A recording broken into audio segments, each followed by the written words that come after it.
Hello students, welcome to my channel. இப்போ என்ன பார்க்கணும் 12th accountancy chapter 5 exercise sum 26 பார்க்குறோம். The following is the balance sheet of James and Justina as on 1/1/2017. They share the profit and losses equally. அவங்களோட profit எப்படி பிரிச்சிருக்காங்கன்னா equally distribute பண்ணியிருக்காங்க. அப்போ ஈக்குவலுங்கும்போது 1:1. ஒரு ratio வந்து ஜேம்ஸோடது, இன்னொரு வந்து ஷேர் வந்து ஜஸ்டினாவோடது. அப்போ 1:1 அப்படின்னு சொல்லிட்டு ஓல்டு ரேஷியோ பிரிச்சிருக்காங்க. இப்போ அவங்களோட கேபிட்டல் அக்கௌண்ட்லாம் கொடுத்துருலாம். எப்படி சரி இது எங்கே போடுவோம்னா கேபிட்டல் அக்கௌண்ட்டில் போடுவோம். நெக்ஸ்ட் கிரெடிட்டாஸ் இருக்குது, கிரெடிட்டாஸ் எங்கே போடுவோம்? பேலன்ஸ் ஷீட்டில் போடுவோம். ரிசர்வ் ஃபண்ட் இருக்குது, ரிசர்வ் ஃபண்டு என்ன பண்ணுவோம்? கேபிட்டல் அக்கௌண்ட்டில் போடுவோம். Reserve fund, capital reserve, profit and loss account, work and compensation fund, இந்த ஃபண்டெல்லாம் என்ன பண்ணுவோன்னா ஓல்டு பார்ட்னர்ஸ்க்கு வந்து நம்ம கேபிட்டல் அக்கௌண்ட்டில் டிஸ்ட்ரிபியூட் பண்ணுவோம் ஓல்டு ரேஷியோ படி. ஓகே, சம் போடும்போது புரியும். நெக்ஸ்ட் அசட் சைடு வந்து இன்ஃபர்மேஷன் கொடுத்துருக்காங்க. அதுக்கான அட்ஜஸ்ட்மெண்ட் என்ன கொடுத்துருக்காங்கன்னு பார்ப்போம். On the above date, Balan is admitted as a partner with 1/5 share in future profit. For the following are the terms of his admission. Admission வந்து 1/5 ஷேரில் வந்து பாலன்கிற ஒரு நியூ பார்ட்னர் வந்து அட்மிட் ஆகிறாரு. அவர் என்ன பண்ணுறாரு? 25,000 வந்து கேபிட்டலாக கொண்டு வராரு. ஓகேவா? அப்புறம் குட்வில் வந்து 10,000 வந்து கேஷாக கொண்டு வராரு. நெக்ஸ்ட் இது அசட்ஸ், என்னென்ன அசட்லாம் வேல்யூ ஆகுதுன்னா பில்டிங்ஸ் வந்து 80,000 ஆகுது.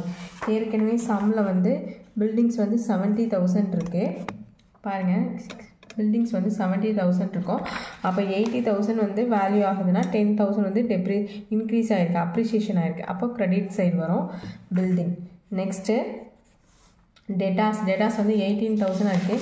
ஏற்கனவே சம்மில் வந்து 20,000 இருக்குது. அப்போது அது என்ன ஆகுதுன்னா டிக்ரீஸாக இருக்குது. அப்போது டெபிட் சைடு வரும். நெக்ஸ்ட்டு ஸ்டாக்கோட வேல்யூ சம்மில் பார்த்தீங்கன்னா 30,000, இங்கே 33,000. அப்போ இன்க்ரீஸ் ஆகிருக்கு, இது அப்ரிஷியேஷன் இருக்குது. அப்போ கிரெடிட் சைடு வரும். ஓகேவா?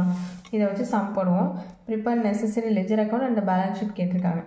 ஓகே, இப்போ சம் போடலாம். ஹெட்டிங் எழுதிங்க. ஃபஸ்ட்டு என்ன அக்கௌண்ட் போடுவோம்? ரிவாலுவேஷன் அக்கௌண்ட் போடுவோம். ரிவாலுவேஷன் அக்கௌண்ட்டில் பர்டிகுலர்ஸ் ருபீஸ் எழுதிக்கோம். இப்போ எதெல்லாம் டெபிட்டில் வரும், எதெல்லாம் கிரெடிட்டில் வரும்னு சொல்லிட்டு நோட் பண்ணியிருக்கோம். அதாவது வேல்யூஷன் வந்து இன்க்ரீஸ் ஆயிருந்துச்சு அப்படின்னா கிரெடிட்டில் வரும். வேல்யூஷன் வந்து டிக்ரீஸ் ஆயிருந்துச்சு அப்படின்னா, அதாவது அசட் வந்து டிக்ரீஸ் ஆயிருந்துச்சுன்னா டெபிட்டில் வரும், இன்க்ரீஸ் ஆயிருந்துச்சுன்னா கிரெடிட்டில் வரும். இதே லயபிலிட்டிஸ் இன்க்ரீஸ் ஆயிருந்துச்சுன்னா டெபிட்டில் வரும், டிக்ரீஸ் ஆயிருந்துச்சுன்னா கிரெடிட்டில் வரும். ஓகேவா? அதை மட்டும் நல்லா புரிஞ்சுங்க.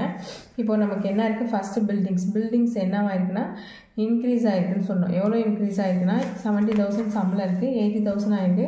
இப்போ பை பில்டிங்ஸ் அக்கௌண்ட் 10,000 வந்து இன்க்ரீஸ் ஆகிருக்கு. நெக்ஸ்ட்டு ஸ்டாக்கோட வேல்யூ 30,000 வந்து சம்மில் இருந்துச்சு. 33,000 வந்து வேல்யூ பண்ணியிருக்காங்க. அப்போது 3,000 வந்து இன்க்ரீஸ் ஆகிருக்கு. நெக்ஸ்ட்டு டெட்டாஸ் எவ்வளோ இருந்துச்சுன்னா டெட்டாஸ் 80,000 இருக்குது, 18,000. ஆனால் சம்மில் 20,000 கொடுத்துருக்காங்க. அப்போது டிக்ரீஸ் ஆகிருக்கனால டெபிட் சைட் போட்டிருக்கோம். 2 டெட்டாஸ் அக்கௌண்ட் 2,000. ஓகேவா? இப்போது நம்ம அவ்வளோதான், வேறு எந்த இன்ஃபர்மேஷன் கொடுக்கல. ரிவாலுவேஷனில் நம்ம டோட்டல் பண்ண போகிறோம். கிரெடிட் சைடு அதிகமாக இருக்கிறதுனால 13,000 மைனஸ் 2,000 பண்ணிங்கன்னா 11,000. இந்த சைடு டெபிட்டில் வந்துருக்கிறது நமக்கு என்னென்னா ப்ராஃபிட். ஓகேவா? Profit on revolution. இதை யாருக்கு ட்ரான்ஸ்ஃபர் பண்ணுவோம்? ஓல்டு பார்ட்னர்ஸ் யாருங்க? ஜேம்ஸும் ஜஸ்டினாவும்.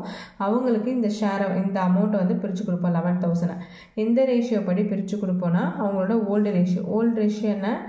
1:1. இதுதான் அவங்களோட ஓல்டு ரேஷியோ. அப்போ 1/2, 11,000 இன்ட்டு 1/2,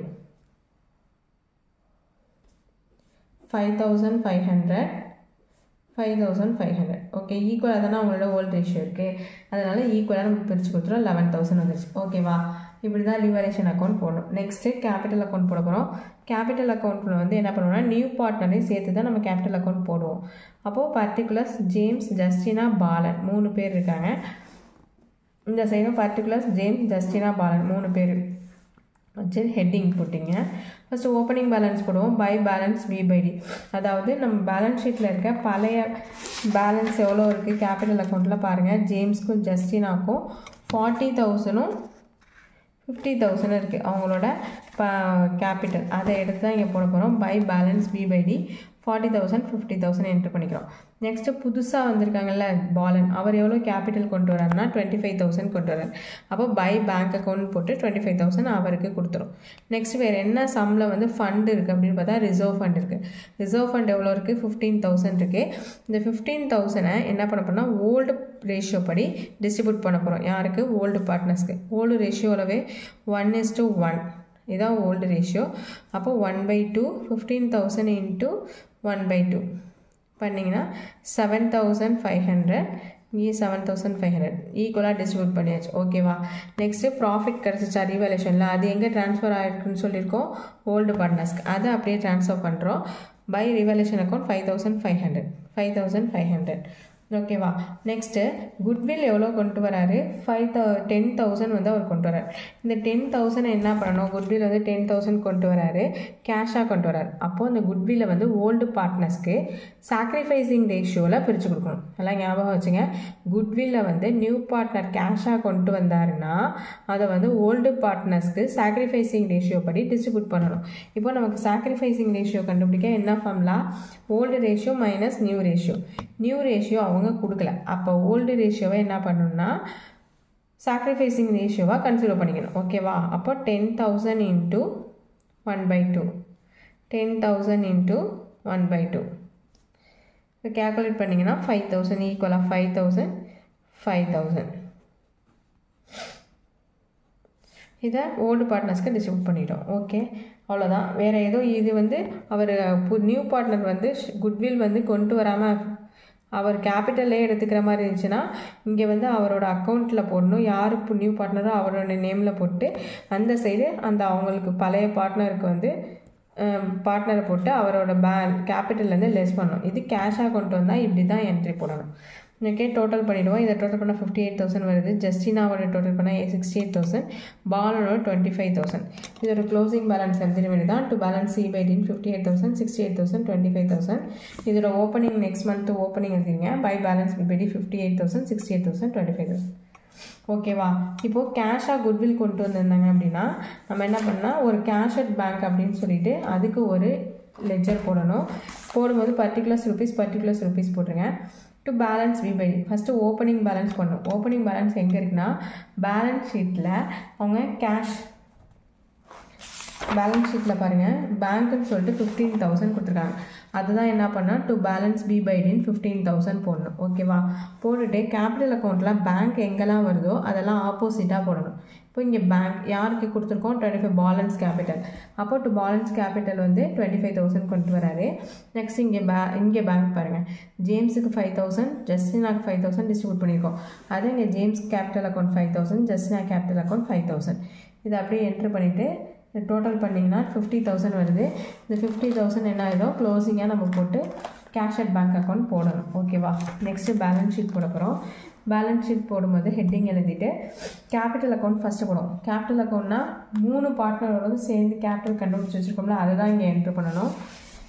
கேபிட்டல் அக்கௌண்ட்டில் பாருங்கள் 3 பேரோடது 58,000 68,000 25,000. அதை 3த்தையும் ஆட் பண்ணிங்கன்னா 1,51,000. நெக்ஸ்ட்டு பேலன்ஸ் ஷீட்டில் எதுவும் வேறு எதுவும் இன்ஃபர்மேஷன் இருக்கான்னு பார்த்தீங்கன்னா கிரெடிட்டாஸ் இருக்குது. அது என்ன பண்ணணும்? 35,000 என்ட்ரு பண்ணணும். ஓகேவா? லைபிலிட்டி சைடில் 35,000. நெக்ஸ்ட்டு அசட்ஸ் வேல்யூ எல்லாமே கால்குலேட் பண்ணணும். இப்போ அசட்ஸ் எல்லாம் இது வந்து ரீவேல்யூஷன் பண்ணி வச்சுருக்கோம்ல அது எல்லாத்தையும் இன்க்ரீஸ் ஆகிடுச்சுன்னா ஆட் பண்ணி போடுவோம், டிக்ரீஸ் ஆகிடுச்சுன்னா லெஸ் பண்ணி போடுவோம். இப்போ பில்டிங்ஸ் வந்து பழைய பேலன்ஸ் ஷீட்டில் 70,000 இருக்குது. எவ்வளோ இன்க்ரீஸ் ஆகிருக்குன்னு போட்டிருக்காங்க? 10,000. அப்போ 70 + 10 80,000. நெக்ஸ்ட்டு ஸ்டாக் வந்து 30,000 இருக்குது. அதுவும் என்ன ஆகிருக்கு? இன்க்ரீஸ் ஆகிருக்கு 3,000. அப்போ 33,000. Next debtors value 20,000. அது என்ன ஆகிருக்கு? டெப்ரிஷியேட் ஆகிருக்கு 2,000.